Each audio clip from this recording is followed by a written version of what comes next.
La vie privée, voilà le sujet que nous allons aborder aujourd'hui, et plus particulièrement la protection de la vie privée telle qu'elle est organisée par la loi belge. Alors, premier aspect, c'est le droit à l'image. Alors, le droit à l'image se constitue de deux choses essentiellement. On a d'abord la prise de vue avec un appareil photo, une caméra, et on a ensuite la diffusion, la publication de l'image. Donc, le fait de le mettre sur un réseau social, par exemple, ou dans un journal. Alors pour ce qui est de la prise de vue, les principes sont les suivants. Première chose, il faut toujours obtenir le consentement d'une personne avant de la filmer ou de la photographier. Ça, c'est le grand principe de base tel qu'il est défini par la loi belge. Ensuite, pour venir restreindre ce grand principe, poser pour une photo peut être considéré comme équivalent à donner son consentement. Bah oui, si on pose pour une photo, c'est qu'on a bien vu qu'on prend une photo et qu'on donne le consentement à la prise de vue.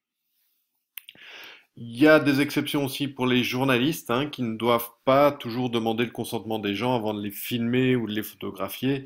C'est l'intérêt médiatique, l'intérêt de l'information qui va déterminer si le consentement doit être demandé ou pas. Alors deuxième chose, la publication ou la diffusion.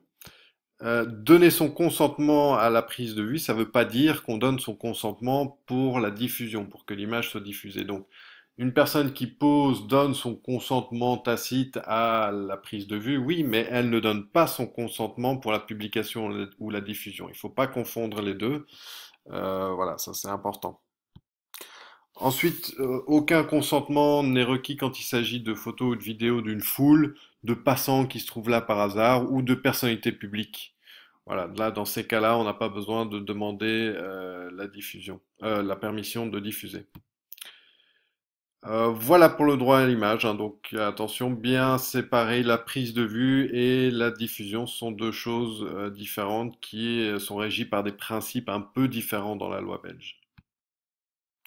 Alors, deuxième aspect de la vie privée, c'est la protection des données personnelles. Donc, qu'est-ce que c'est les données personnelles? Ben, je sais pas moi, votre âge, votre adresse, votre poids, tout ça, ce sont des données personnelles. Donc, le grand principe, c'est que la loi belge protège toutes les données personnelles, c'est-à-dire que on n'a pas le droit de vous demander vos données personnelles et si vous les accordez, eh bien, on n'a pas le droit de les revendre à n'importe qui, n'importe comment. Donc ça, c'est le grand principe. Mais, parce qu'il y a un mais évidemment, quand on s'inscrit sur un réseau social ou dans tout autre site, quand on donne ses données personnelles, en général, on signe un contrat d'échange de ces données contre l'utilisation d'un service. Donc vous donnez vos données et en échange, le site vous permet d'utiliser les services qu'il propose. Et donc là, en général, le contrat ne sera pas régi par le droit belge, mais par le droit du lieu où se situe la maison mère, où se situe l'entreprise, en général les USA, et il faut savoir que les USA ont une législation qui protège beaucoup moins. Donc, on est protégé pour autant qu'on ne donne pas son accord pour qu'il en soit autrement. Donc voilà, toujours faire attention aux petites cases qu'il faut cocher sur Internet, parce que c'est souvent de ça qu'il s'agit. Voilà, vous savez tout sur la protection de la vie privée maintenant. Au revoir.